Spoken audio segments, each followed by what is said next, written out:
This is the story of one of the most tragic incidents in aviation history, of how a jumbo jet goes berserk, plunging up and down at 7,300 meters, of how an innocent mistake made years earlier puts over 500 lives at risk, and of how investigators literally stumbled on the reason behind the biggest single air crash in history. Japan Airlines Flight 123 became uncontrollable.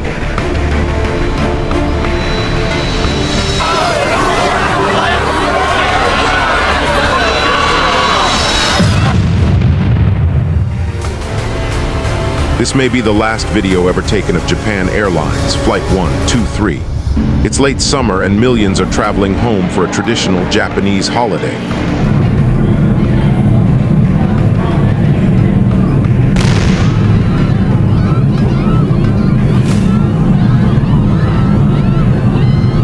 The plane is only 12 minutes into its flight when terror strikes. It's out of control, plunging up and down hundreds of meters at a time, and it's headed straight into the mountains that surround Mount Fuji, the tallest mountain in Japan. On the ground, Japan Airlines staff search frantically for the cause of the problem. In Tokyo air traffic, controllers try to guide the plane to safety, while the pilots resort to desperate measures to keep the plane afloat. Stay till the end as this story unveils. Comment, like, share, and subscribe. Hit the notification button so you never miss a new video. Tokyo, Japan. August 1985. In most of Japan, it's the eve of Aben when people traditionally honor their ancestors, often returning to their place of birth for family reunions. Tokyo's Haneda Airport is crowded with thousands trying to get home. On the tarmac, jumbo jets are lining up. Air travel is so popular here that Japan Airlines has to use 747s even for its short internal flights. Tokyo Area Control handles all aircraft over central Japan, including those on their way to and from the city's two big airports, Haneda and Narita. It's 6 o'clock in the evening, but the rush won't be over for hours. Crowded passenger lists and busy controllers make it a typical holiday weekend. At Haneda Airport, Japan Airlines Flight 123 is boarding. At 6:12 in the evening, Flight 123 takes off, heading for the industrial city of Osaka, 400 kilometers to the west. It's filled almost to capacity, 509 passengers and a crew of 15. Captain Masami Takahama is 49 years old and one of the airline's senior training captains. On this flight, he'll be handling the radio and keeping an eye on the first officer, who's sitting in the captain's seat. Taka Sasaki is flying the plane. He's hoping for promotion to captain. Hiroshi Fukuda, a veteran flight engineer, is the third man on the flight deck. JAL 123's route will take it south over Enshu Bay, then southwest along the coast, until finally taking a sharp right turn to land in Osaka. The flight will take 54 minutes. Flight 123 is leaving Tokyo behind, climbing to 7,300 meters. 12 minutes into this short flight, the plane's black box shows that all is going well. Weather conditions remained stable. Visibility stayed clear. Please enjoy your refreshments during Cabin crew began routine service. Passengers adjusted seats and stowed belongings. The aircraft climbed steadily, passing through layers of calm evening air. 12 minutes after takeoff, as the aircraft climbed through approximately 24,000 feet,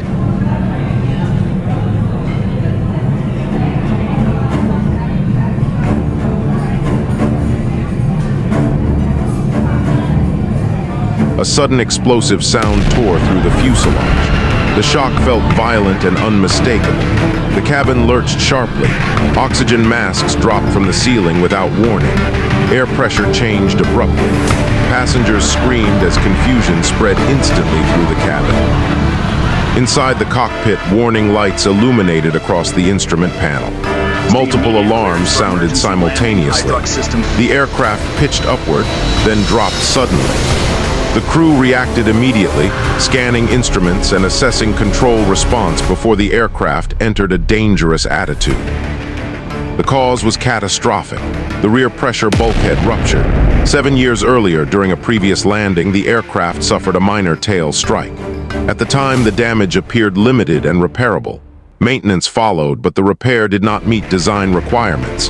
Instead of installing a single reinforced splice plate, technicians used overlapping plates. The structural integrity weakened at the joint. The error went undetected during subsequent inspections. Over thousands of pressurization cycles, microscopic cracks formed around the faulty repair. Metal fatigue progressed silently. On this flight, accumulated stress exceeded the material's tolerance. The bulkhead failed violently. Compressed air surged into the tail section with immense force. The vertical stabilizer tore away from the aircraft completely. Hydraulic lines routed through the tail severed instantly. Within seconds, all 4 hydraulic systems failed. Inside the cockpit, the control columns moved freely with no resistance. Rudder pedals produced no response. The aircraft no longer obeyed pilot input. Despite the damage, all engines continued running. The aircraft remained airborne. The Boeing 747 entered a massive cycle of climbing and descending. The motion felt slow, heavy, and unnatural. The oscillation followed a pattern known as Phugoid motion, a long, uncontrolled rise and fall caused by total loss of aerodynamic control. Captain Takahama declared an emergency. His voice remained calm and precise. Air traffic control acknowledged the call and issued instructions, unaware of the full extent of the damage. Radar displays showed an intact aircraft. No fire appeared. No mid-air breakup occurred. Inside the cockpit, the crew understood the reality. No checklist addressed complete hydraulic failure at altitude. No simulator scenario prepared pilots for total control loss in a wide-body aircraft. They attempted control using engine thrust alone. Power increased on one side, then reduced on the other. Altitude changed slowly. Responses lagged behind input. Corrections overshot. Each oscillation widened. Minute after minute, the crew fought continuously. The aircraft curved back toward Tokyo, then drifted northwest toward mountainous terrain. Controllers issued headings and altitudes that could not be followed. Repeatedly, the same message transmitted from the cockpit. The aircraft remained uncontrollable. Inside the cabin, motion intensified. Passengers slammed against seatbelts during steep climbs and sudden descents. Overhead bins shook violently. Oxygen masks swayed. Fear spread rapidly. Some passengers prayed quietly. Others cried openly.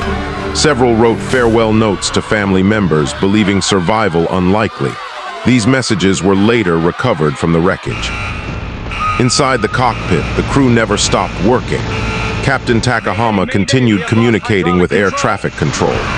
First Officer Sasaki read emergency procedures aloud, even when no solution emerged. Flight Engineer Fukuda monitored failing systems, reporting what little information remained. As the struggle continued, Captain Takahama addressed the cabin. His voice stayed steady. He apologized to the passengers, accepting responsibility despite the aircraft already being beyond recovery. The aircraft drifted toward mountainous terrain near Mount Osutaka. Darkness concealed the ridgelines ahead.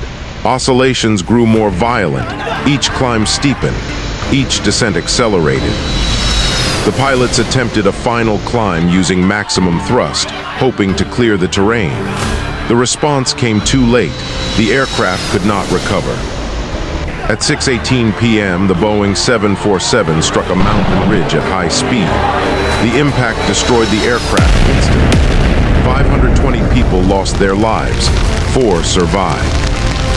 Rescue helicopters located the crash site during the night. Crews circled overhead but could not land. Dense forest, steep slopes, smoke from burning debris, and darkness made landing impossible.